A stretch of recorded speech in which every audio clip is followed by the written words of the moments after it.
प्यारे बच्चों, जो अभी हमने ये जो प्रतिदर्श 2025 बताने जा रहे थे, उसमें से हमने आपको 14 प्रश्न, कितने बताए थे हमने? 14 प्रश्न पूरे बता चुके थे। 14 प्रश्न, उसके बाद हमारा आया प्रश्न नंबर 15। प्रश्न नंबर 15। अब प्रश्न नंबर 15 देखिए क्या है, मैं बता दे रहा हूँ अभी। प्रश्न नंबर 15 है नीलकंठ त्रिनेत्र चतुर्भुज। नीलकंठ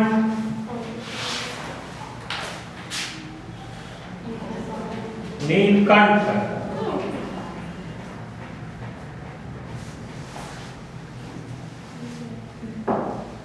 नीलकंठ त्रिनेत्र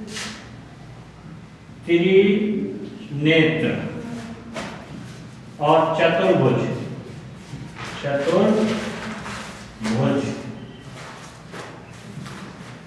इन शब्दों में ये जो कितने शब्द लिखे हैं हमें, इन शब्दों में क्या बताना, हमने समास बताना। क्या बताना हमें? समास में समास बताना है। कौन सा समास है इसमें? तो देखिए इसमें जो हमारा कौन कौन से इसमें वो दे रखे हैं, द्वंद्व समास, बहुब्रीहि समास, द्विगु समास, अव्ययीभाव समास। 4 समासों के हमें इनमें नाम दे रखे हैं। 4 समासों में से इसमें छांटना है जो हमारा नीलकंठ त्रिनेत्र चतुर्भुज, इसमें से ये बताना है हमें इसमें कौन सा समास है। देखिए सबसे पहला कौन सा समास बताया इन्होंने? द्वंद्व। अब मैं द्वंद्व समास बता दूं क्या होता। द्वंद्व समास जानते होंगे सभी। इसमें 2 पद होते हैं और पहला पद प्रधान और दूसरा पद प्रधान। जिसमें दोनों पद प्रधान हो जिस समास में, वो समास कौन सा होता? द्वंद्व समास। जैसे माता पिता, माता यानी माता भी मुख्य है और पिता भी मुख्य है। दिन रात, दिन रात, इसमें भी द्वंद्व समास होगा। लाभ हानि, लाभ हानि, ऊंचा नीचा, ऊंचा नीचा, यानी जिसमें दोनों पद प्रधान हो वो कौन सा समास होता? द्वंद्व। जान गए इसको। उसके बाद आया इन्होंने दी खंड दिया बहुब्रीहि समास। कौन सा समास है? बहुब्रीहि समास में क्या होता है? बहुब्रीहि समास में पद तो 2 होंगे, इनमें भी पद इनमें कितने होंगे? 2। लेकिन क्या होगा, ना पहला पद प्रधान होगा ना दूसरा पद प्रधान होगा, यानी दोनों पद ये कैसे होंगे? अप्रधान। अप्रधान का मतलब गौण, यानी मुख्य नहीं है। यानी अन्य जाकर के तीसरा जहां पद बनेगा प्रधान, तीसरा पद बनेगा, उसको बहुब्रीहि समास कहते हैं। क्या कहते हैं उसमें? उसमें अधिकांश देवी देवताओं के नाम होते हैं। क्या होते हैं उनमें? अधिकांश देवी देवताओं के नाम सीधे नहीं होंगे, लेकिन उनमें उनको बताने की कोशिश करेंगे। यानी ना तो पहला पद होगा ना दूसरा होगा, बल्कि अन्य तीसरा होगा। जहां अन्य जाकर बनेगा तो उनका नाम नहीं बताएंगे, लेकिन उनकी विशेषता बता देंगे। जैसे हमारे हो गया दशानन, दशा 10 है आनंद जिसके, है? जैसे इसमें ही आ गया हमारा त्रिनेत्र, 3 है आंखें जिसकी। चतुर्भुज, 4 है भुजाएं जिसकी। ये कौन सा समास हुआ? बहुब्रीहि। कौन सा समास हुआ? बहुब्रीहि। एक समास द्विगु समास होता। कौन सा समास होता? द्विगु समास में क्या होगा? इस द्विगु समास में जो पहला पद होगा संख्यावाची। क्या होगा? यानी वहां भी संख्यावाची होगा। जैसे संख्या ये तेरी चतुर्थ है, लेकिन वो क्या होगा? जैसे चौराहा हो गया, 4 राहें। चौराहा का मतलब क्या हो गया? 4 राहें। नौ रत्न, नौ रत्न बने, 9 रत्न हो गया। जैसे नवरात्रि, नवरात्रि होती जो व्रत होते, तो नवरात्रि, इनमें सारे में साथ में क्या हो जाएगा? इनमें जहां पहला पद संख्यावाची हो, पहला पद, थोड़ा सा इसमें अंतर समझना। किस किस में? बहुब्रीहि में और द्विगु में अंतर समझना। बहुब्रीहि में क्या बताया हमने? बहुब्रीहि में बताया ना पहला पद प्रधान ना दूसरा, बल्कि कौन सा होगा? अन्य तीसरा ही पद बना। यानी देवी देवताओं के नाम उसमें ज्यादा आ जाते हैं, उनकी विशेषता आ जाती, नाम नहीं आता।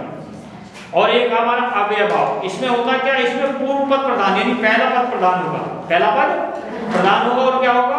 वो अभिकारी होगा। विकारी अविकारी शब्द सुने? विकारी अविकारी शब्द सुने आप लोगों ने? नहीं। हाँ, अविकारी यानी जिससे संज्ञा का मतलब नहीं होगा उसको अविकारी, अव्ययी शब्द जिनको कहते हैं, अव्ययी शब्द। तो हमारा ये प्रश्न जो बना कौन सा, ये नीलकंठ त्रिनेत्र चतुर्भुज में कौन सा वो है समास हमारा? बहुव्रीहि समास। कौन सा है?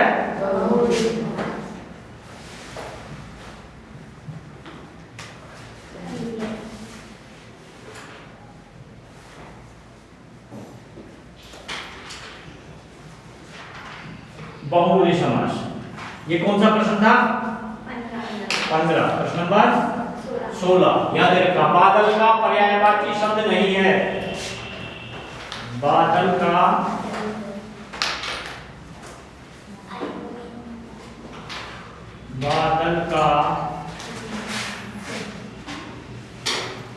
पर्यायवाची शब्द नहीं है। पर्यायवाची शब्द नहीं है। अब कुछ शब्द बोल रहा हूं मैं, ये कौन वो कर रही है?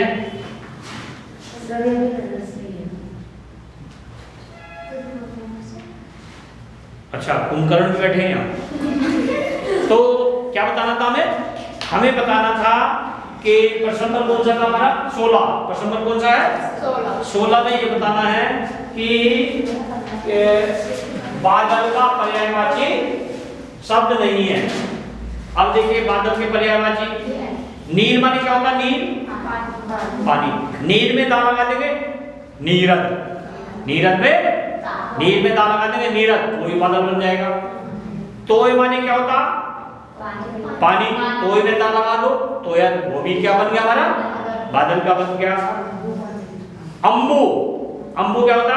पानी। अम्बुद लगा दो, उसमें क्या लगा देंगे हम? अम्बुद लगा देंगे, तब भी क्या बन जाएगा? वो बादल बन जाएगा। एक आया हमारा जलज और पंकज। क्या है? जलज और पंकज। जा का अर्थ होता है जन्म देना। जा का अर्थ होता है जन्म देना, यानी जहां उसका जन्म हुआ है। तो पंक माने क्या होता? कीचड़। पंक माने, और उसमें जा लगा दो पंकज, क्या बन गया? कीचड़ में उत्पन्न हुआ। कीचड़ में उत्पन्न हुआ। कौन होता कीचड़ में उत्पन्न? कमल। वो किसका पर्यायवाची हो गया? कमल का। ऐसे पंकज है या जलज है? पंकज है या जलज है, ये बादल के पर्यायवाची नहीं है। क्या बना उत्तर इसका? इसका उत्तर बना हमारा डी। डी कौन सा है? क्या लिख रहे हैं इसमें? जलज और पंकज। जलज और पंकज ये क्या नहीं है? ये बादल के पर्यायवाची शब्द नहीं। आगे समझ। उसके बाद प्रश्न नंबर कौन सा है? उसके बाद प्रश्न नंबर आया 17। 17 में क्या है? ये सुमत सर्वनाम शब्द की तृतीया एकवचन रूप। ये सुमत 17वां प्रश्न।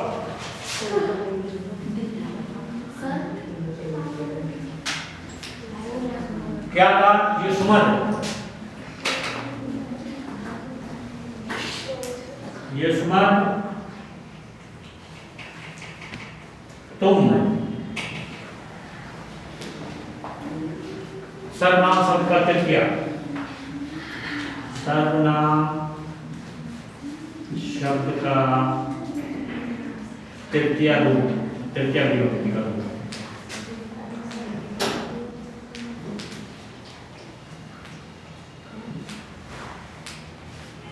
तृतीय विभक्ति एक वचन रूप।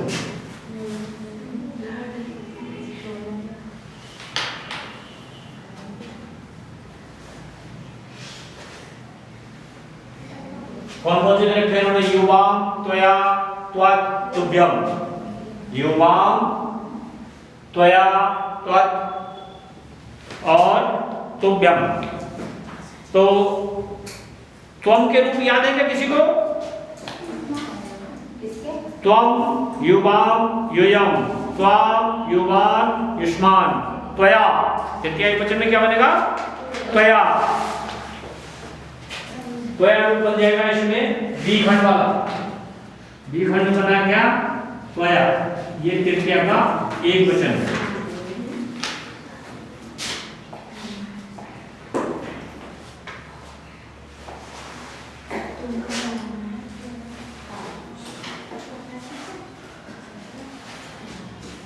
इसके बाद प्रश्न नंबर आया हमारा 18वां। आंधी आई और हम घर भागने लगे। आंधी आई और हम घर भागने लगे। रचना के आधार पर इस वाक्य का प्रकार है। इस वाक्य का प्रकार है कौन सा वाक्य, किस प्रकार का? ये सरल वाक्य है या मिश्र वाक्य है या संयुक्त वाक्य है या इनमें से कोई नहीं। तो सरल वाक्य तो सरल होता ही है, सीधे वाक्य जिसमें एक ही कर्ता हो, एक ही क्रिया हो उसकी। और मिश्र में जब उसकी क्रियाएं अलग अलग हो जाएंगी, 2 हो जाएंगी, 3 हो जाएंगी, 4 हो जाएंगी, 2 से अधिक हो जाएंगी। और ये कौन सा, ये संयुक्त वाक्य। हाँ, संयुक्त वाक्य है। इसमें क्या हुआ, जब जिसके आंधी आई कारण बन गया, आंधी आई उसका कारण बना, आंधी आने का कारण बना कि हम घर भागने लगे। तो ये प्रश्न था 18। आंधी आई और हम घर भागने लगे।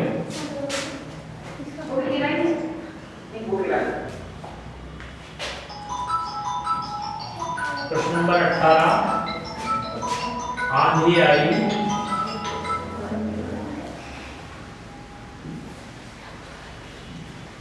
और हम घर भागने लगे।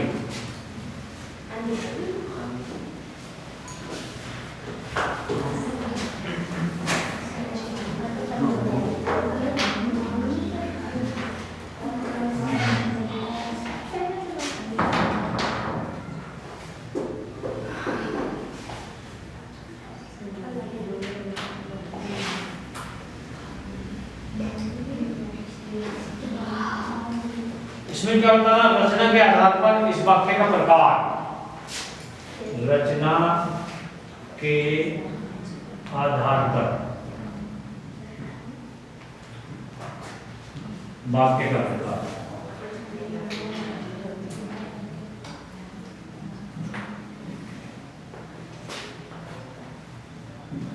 इसमें कौन कौन से शब्द रखे इन्होंने दिया है कि सरल वाक्य, मिश्र वाक्य, संयुक्त वाक्य और इनमें से कोई नहीं। तो उत्तर आ गया सी, संयुक्त वाक्य। उत्तर सी क्या आ गया, सी संयुक्त वाक्य।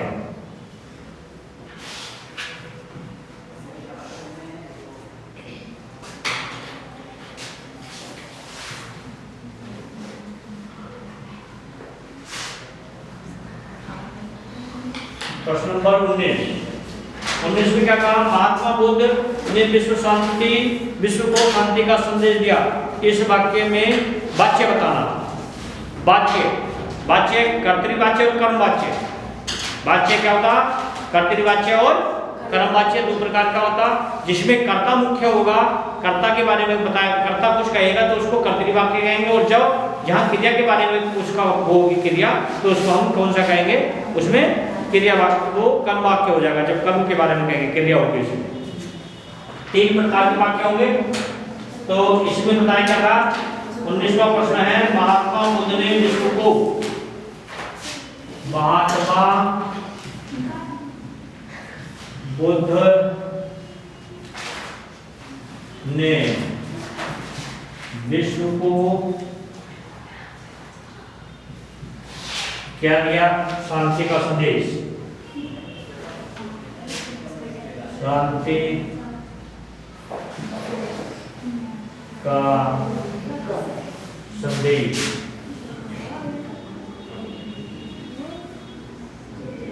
दिया।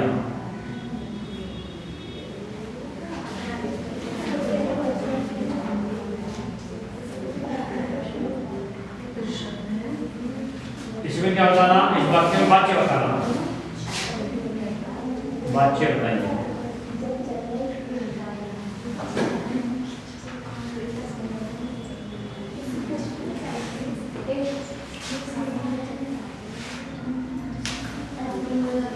क्या था, बातें मत करो। महात्मा बुद्ध ने विश्व को शांति का संदेश दिया। इसमें कर्तृवाच्य है या कर्मवाच्य है, भाववाच्य है। तो इसमें जो कर्ता है मुख्य है वही बात कह रहा है, तो इसमें कौन सा वाच्य हो जाएगा, कर्तृवाच्य। कौन सा वाच्य हो जाएगा, कर्तृवाच्य। कर्तृ यानी कर्ता जहां प्रधान हो, कर्ता जहां प्रधान हो उसको क्या कहेंगे हम, कर्तृवाच्य।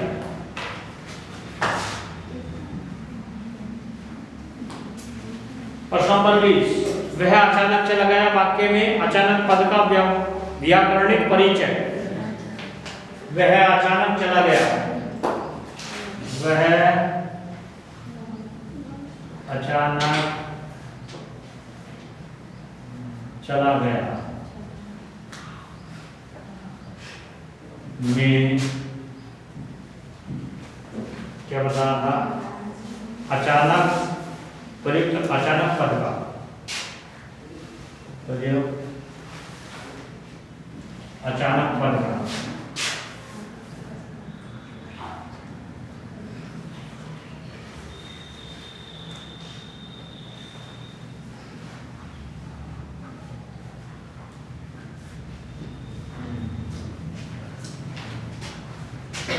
व्याकरणिक परिचय।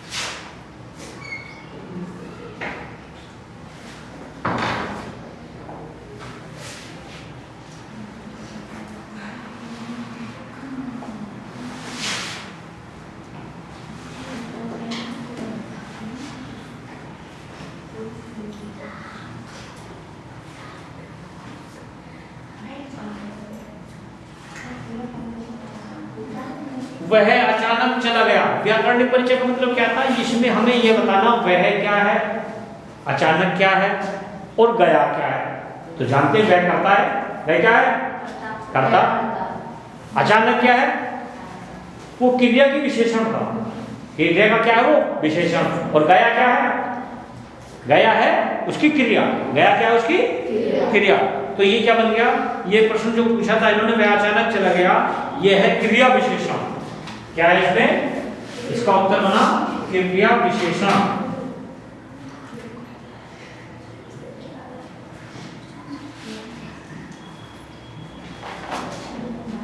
क्रिया विशेषण। तो ये जो 20 प्रश्न थे हमारे, इस प्रकार ये 20 प्रश्न हमें किस चीज पे करने हैं? OMR पर। और OMR को बड़े उससे ऐसे रखना जैसे पैसे को, नोट को संभाल के रखते हैं ना, उसमें कहीं खरोच ना पड़ जाए, उसमें कहीं निशान ना पड़ जाए, बिल्कुल ऐसे संभाल करके रखना। क्यों? क्योंकि तुम्हारा पहला चांस है अपने बोर्ड का, तो धीरे धीरे शुरू में लगता है बच्चों को, फिर बाद में जब आदत बन जाएगी, इंटर का बोर्ड दोगे, आगे की कक्षाएं पढ़ोगे, तो फिर आसानी हो जाएगा उसका। पहले चांस में उसको कम ही करना चाहिए। अब इसके बाद है हमारा खंड बा।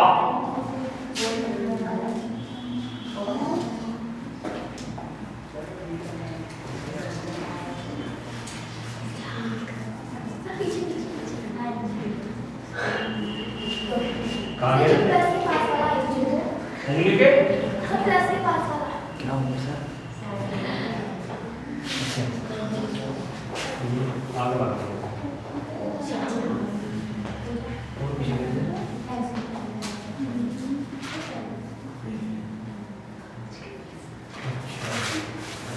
तो रहना तो यही है, नंबर 21 यही है हमारा, लेकिन इससे पहले हो गया।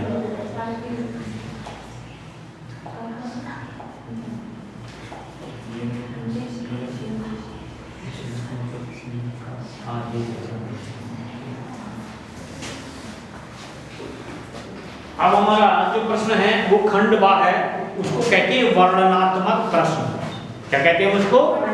वर्णनात्मक प्रश्न। यानी जो प्रश्न होंगे हमें उनका वर्णन में उत्तर देना। क्या उत्तर देना? हमने उसका वर्णन करना है हमें। तो जैसे क्या है, प्रश्न नंबर 21 है, निम्नलिखित किसी एक गद्यांश पर आधारित सभी प्रश्नों के उत्तर दीजिए। ईर्ष्या की बड़ी बेटी का नाम निंदा है। जो व्यक्ति ईर्ष्यालु होता है वही व्यक्ति बुरे किस्म का निंदक भी होता है। दूसरे की निंदा वह इसलिए करता है कि वह इस प्रकार दूसरे लोग अथवा मित्रों की आंखों में गिर जाएंगे, और जो स्थान रिक्त हुआ उस पर अनायास ही मैं बैठ जाऊंगा। ये सबसे पहले हमें इसमें से देखना है कि ये जो गद्यांश, ये जो अवतरण है, ये कहाँ से हुआ है इस गद्यांश का। ये गद्यांश कहाँ से लिया गया? तो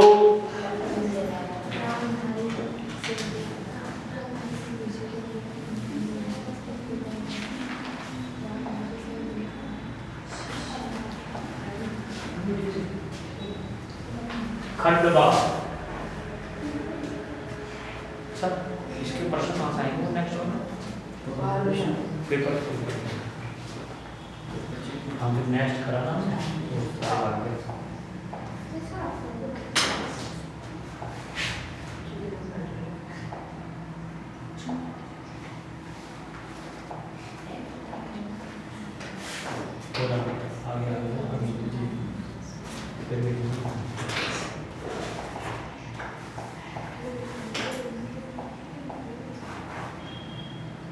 बस पेपर आना चाहिए।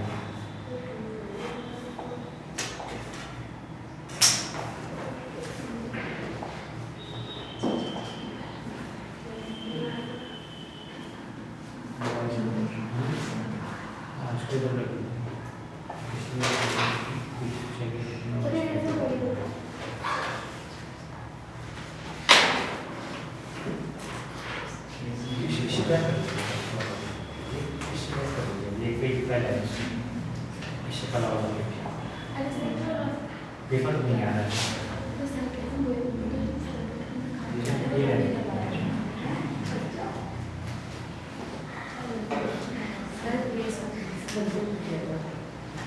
देखिए इसमें क्या करना है, इसमें जो करना है वर्णात्मक प्रश्न में इनका उत्तर देना है।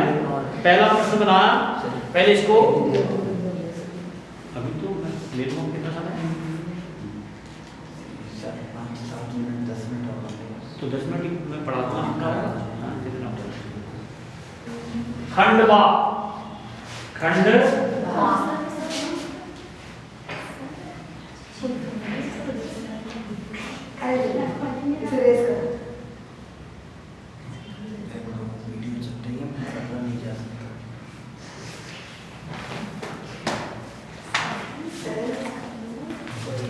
इसमें वर्णात्मक में क्या करना है?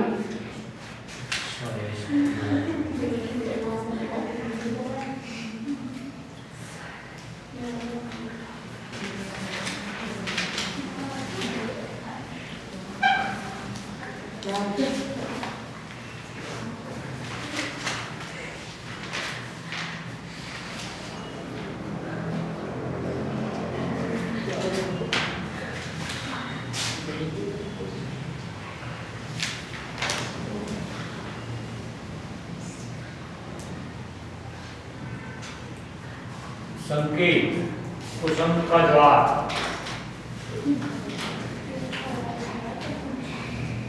कुसुम का द्वार लास्ट में और ले जाएगी।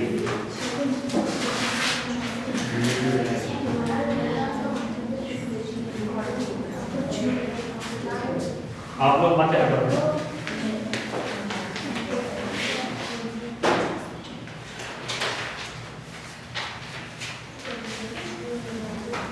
ये कुसुम का द्वार सबसे भयानक होता है। ये केवल नीति और समृद्धि का ही नाश नहीं करता बल्कि बुद्धि का भी क्षय करता है।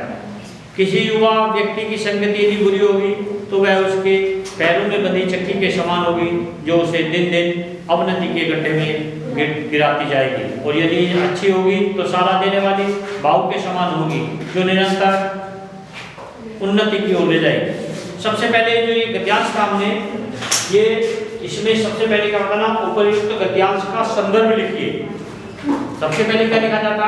संकेत लिखते, संकेत के बाद उसका क्या लिखते हम?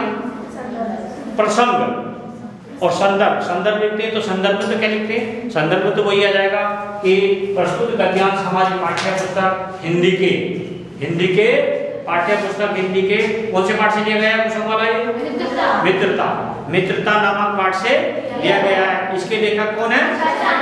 आचार्य रामचंद्र शुक्ल इसके लेखक है। तो इसमें क्या लिखेंगे सर? सबसे पहले संदर्भ लिखेंगे हम।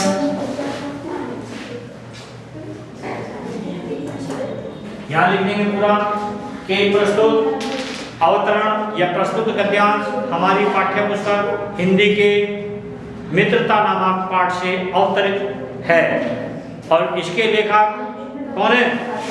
आचार्य रामचंद्र शुक्ल हैं। इन्होंने फिर इसके बाद संदर्भ के बाद इससे पूछा कि गद्यांश के रेखांकित अंश की व्याख्या कीजिए।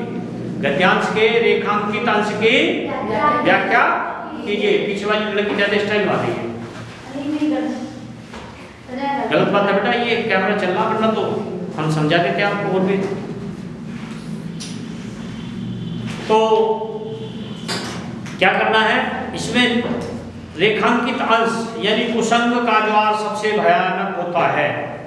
कुसंग, कु प्लस संग, यानी कु माने बेकार, गंदी और संग माने साथ। संग माने ऐसी संगति जो बुरी हो, जो गंदी हो, जो अनैतिक हो, जो असामाजिक हो। असामाजिक समाज से जो जिसका लेना देना कुछ नहीं, अनैतिक जिससे नैतिकता का कोई ना पता हो, बुरी को जानते हैं जो बेकार हो, गंदी भी जानते हैं जिसमें गंदगी भरी होती है। यानी ये जो बुरी संगति है वो उसका जो साथ होता है वो कैसा होता है? बुरी संगति में ये आदमी रहता तो वो ऐसे लगता है जैसे किसी बुखार नहीं भयंकर बुखार से पीड़ित हो गया हो। ऐसा बुखार जो कभी किसी वैद्य या डॉक्टर से ना निकले, ऐसे बुखार के समान वो कुसंगति असर डालती है। यह केवल नीति और समृद्धि, वृत्ति माने आदत, वृत्ति माने आदत, सवृत्ति यानी जो अच्छी आदत है उसकी, और क्या उसकी नीति जो नियमों से वो चल रहा है उनको सबको क्या कर देगी? सबको नष्ट कर देगी, सबको नष्ट कर देगी। और क्या कहे? जो उसके अंदर बुद्धि है, ज्ञान है, जो उसके अंदर बुद्धि और ज्ञान है उसको विनाश की ओर ले जाएगी। उसकी बुद्धि जो जैसे आतंकवादी होते हैं, आतंकवादी वो क्या करते हैं? ज्ञान तो उनमें नहीं होता, बुद्धि उनमें भी होती, लेकिन उनकी बुद्धि जो वो सृजन की ओर नहीं जाएगी, वो नाश की, नष्ट की ओर जाएगी। समाज को हानिकारक, समाज को क्षति पहुंचाने के लिए जो बुरे आदमी होते हैं उनकी बुद्धि काम करती। किसी युवा की संगति यदि बुरी होगी और कोई युवा व्यक्ति है उसमें बुद्धि बहुत होगा, ज्ञान बहुत होगा, और वो क्या होगा? संगति यदि उसकी बुरी होगी तो क्या होगा? उसके पैरों में, वो पैरों का मतलब उसकी जो काम करने की क्षमता है उस क्षमता को उल्टे रूप में चला देगी। उसकी ताकत को कहीं लगा देगी, उल्टे कामों में लगा देगी, जो विनाशकारी काम होंगे, जो समाज के विपरीत काम होंगे, ऐसे कामों में लगा देगी। और दिन दिन क्या करेगा? वो उन्नति की जगह प्रोग्रेस की जगह, सपोज करो वो कहीं बिजनेस कर रहा तो उसका बिजनेस बेकार हो जाएगा, बिजनेस का उसका प्रोग्रेस, उसका उन्नति, बिजनेस उसका नहीं करेगा, विनाश हो जाएगा। जितना भी पैसा लगाएगा वो सब कुछ, उसकी अवनति दिन के दिन काहे चलेगी, गड्ढे में जाएगी, इसका मतलब बर्बाद हो जाएगा। अच्छी होगी तो सारा देने वाली बहू के समान हो जाएगी। बहू जो हाथ होते हैं, भुजाएं होती है हमारे, वो ऐसे लगेगी कि एक आदमी नहीं है, कई आदमी मिलकर के इस काम को कर रहे हैं। और निरंतर क्या होगा? वो ऊंचाइयों, जो उन्नति की ऊंचाइयां हैं वो निरंतर उसमें आगे बढ़ता रहेगा। कुसंग की तुलना, आगे प्रश्न बना इसकी, कुसंग की तुलना किससे की गई है? कुसंग की तुलना ज्वर माने बुखार, ज्वर माने बुखार से, एक भयंकर जो बुखार होता उससे कुसंग की तुलना की गई है। जो कुसंग, जो ज्वार जो है वो शरीर को, ज्वर जो है, जो ज्वर माने बुखार है, वो शरीर को क्या करता? फायदेमंद देता, नुकसान देता? वो नुकसान देता और भयंकर नुकसान देता। इस प्रकार इसके तीनों प्रश्न हुए और उसके बाद प्रश्न नंबर आया हमारा 22। कौन सा आया? 22। इसे रफ करेंगे तो बेटा ये उसमें नहीं जाएगा, तो इसको आगे ही लिख देते हैं।